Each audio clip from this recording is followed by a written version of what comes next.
Diane in Denmark here. Happy Tuesday morning.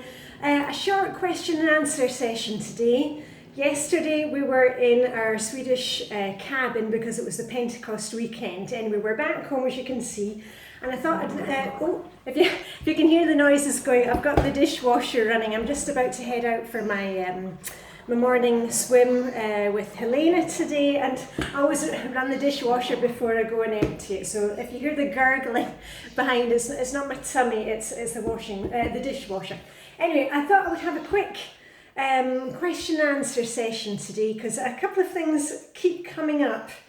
And as I've said before, I'm not the oracle. I don't have the answer to everything, even though I think I've got the answer to everything.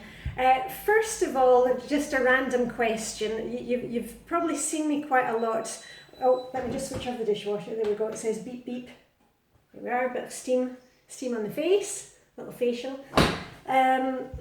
If you've seen me on Instagram a lot recently, you'll know that the weather has been fantastic and I've been wearing my summer dresses. And a lot of you have asked how I, if I do any arm exercise for toning my arms. The only thing I can say to you that I think helps, especially for me to, I don't go to the gym, but I'm out on my bike every day. I'm down at the sea for my swim every morning or every other morning. And one of the tips that I learnt was actually the minister, the priest, our local priest. She swims down there. She's one of the winter bathers. And in the winter, she taught me this little trick because, when it's like -10 Celsius down there, it's really, really cold. And I always get really cold fingers. My fingers die off.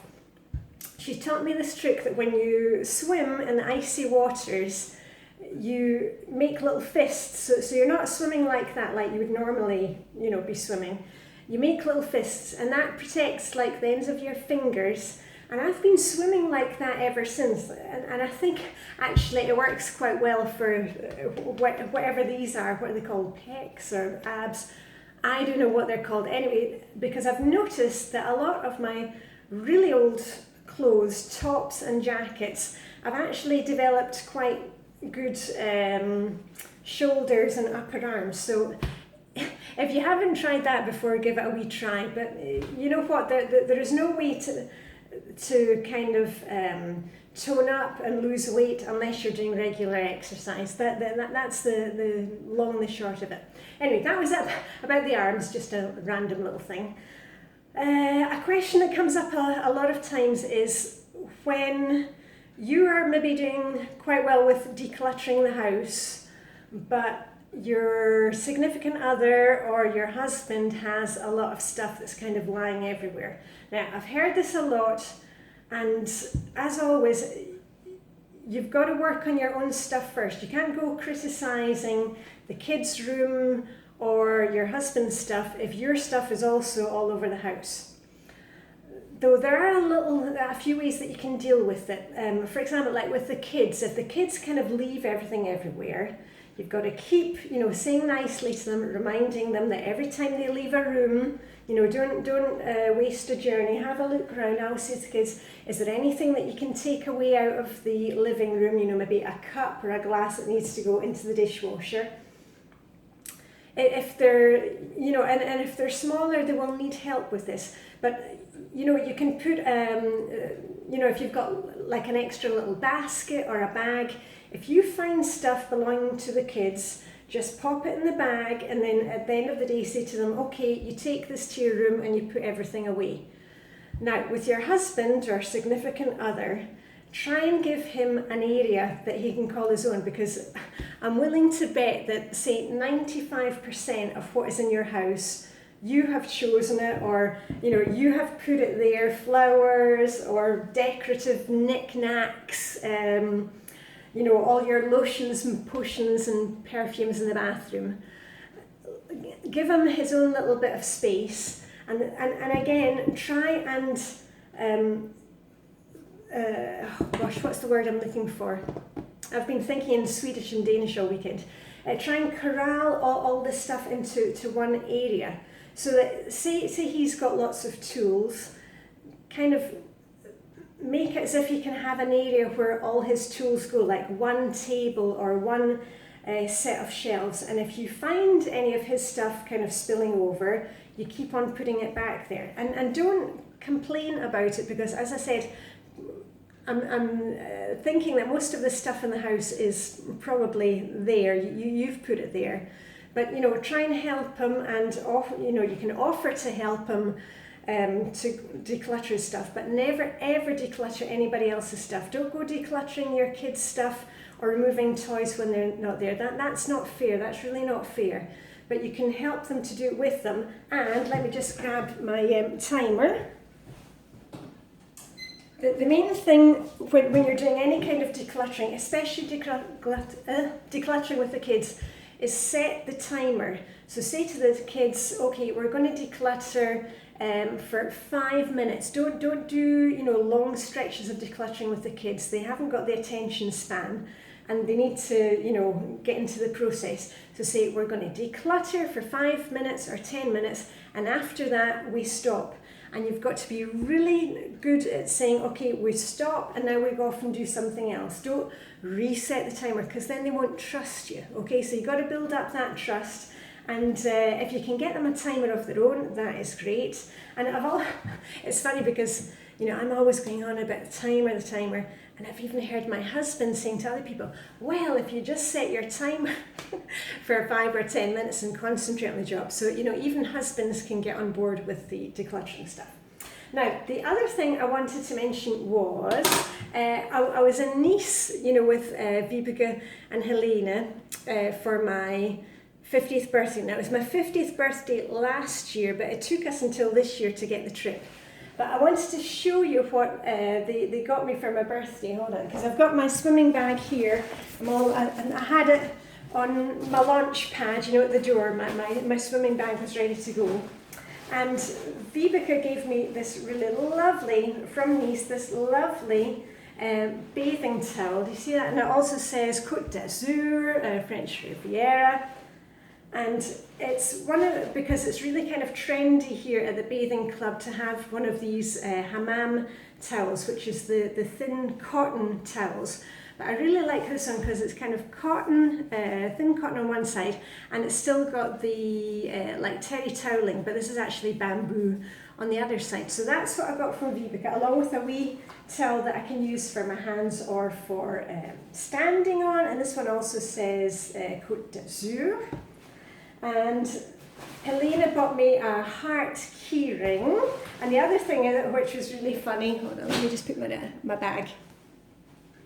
She got me this mug, which I use for my morning coffee. And do you see what it says?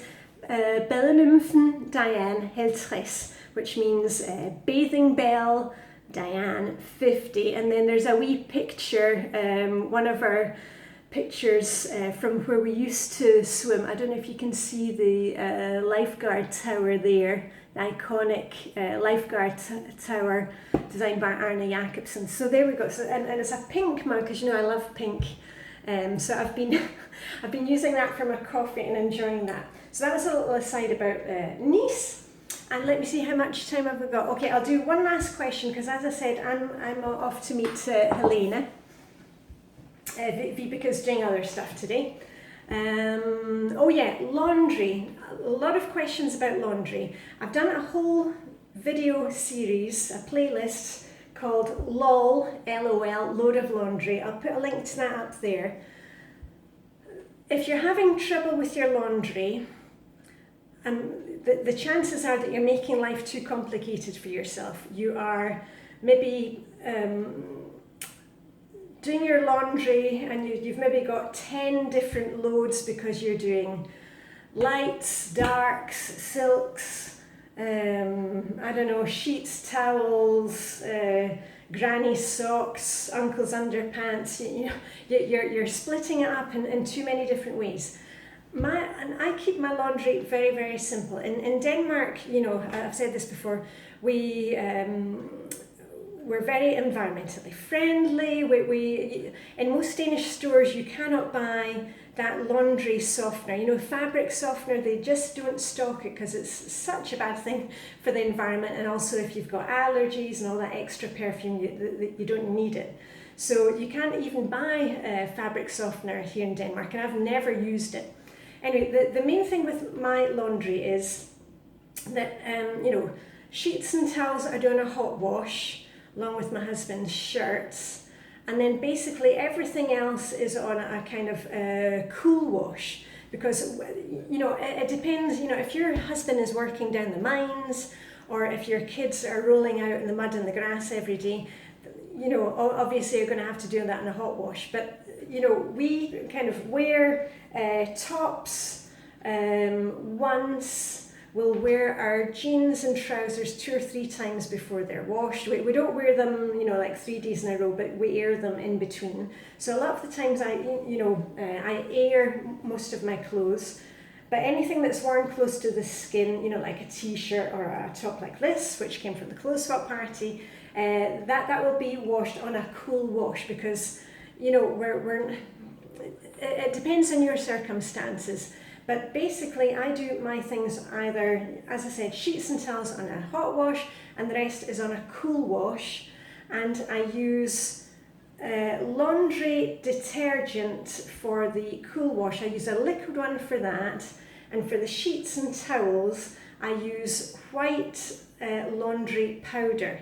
Now the reason that I do that is that the white wash, it's good, you know, if you can get something that's kind of good for the environment, but you do need a bit of that optic white, because that is what will keep your machine clean. You really need a bit of that to keep your machine clean, because if not, that's when the mold builds up, and you don't want mold in your washing machine. Oh my goodness, I'm really tired this morning. I've been up so late this long weekend, and I'm finding it difficult to find my words this morning. Anyway, I'm going to wrap up soon, because as I said, I'm off on my way to meet Helena. Today is Flylady Plan and Play Tuesday. Plan and Play Tuesday, if you need to know all about that, I've got a list about the daily focus, you know, Monday, weekly home blessing hour, Tuesday, Plan and Play, Wednesday, anti-procrastination day, end day, Thursday, you know all that. If you need help, I've got a wee playlist up there, and I am planning meals, menus, so you get out your little diary, have a look and see what's in the cupboards, in the fridge. And at this time of year, I keep it really, really simple, because as I've mentioned, we are coming up to the end of the school year in Denmark, and there's lots going on. There's lots of parties and barbecues and goodness knows what not. So keeping it really simple at the moment, just you know, simple meals that are easy to make, and make sure that you fill up the freezer so you've got kind of to-go meals, you know, if people are suddenly going out somewhere and it's just you and your son who are left at home. So anyway, I'm going to get off for my wee swim, and I hope you have a lovely day. And remember, once you've done any of your, you know, cleaning or done your daily routines, you know, get outside, get a bit of fresh air, smell the flowers. Hopefully you're still going with your exercise for the month of May. Remember, the Flylady habit for the month of May is getting some exercise. So on that note, I'm off on my bike, and I shall see you very soon. So anyway, Diane in Denmark saying have a fantastic day. Still nice and sunny here today. The temperature's a wee bit lower, but it would actually be quite nice to get some rain, because the grass is looking like yellow at the moment. That's how dry it is. Anyway, have a lovely day. Live long and prosper. May the Danish hygge be with you. Cheers with a cup of coffee, and see you very soon. Okay, bye for now.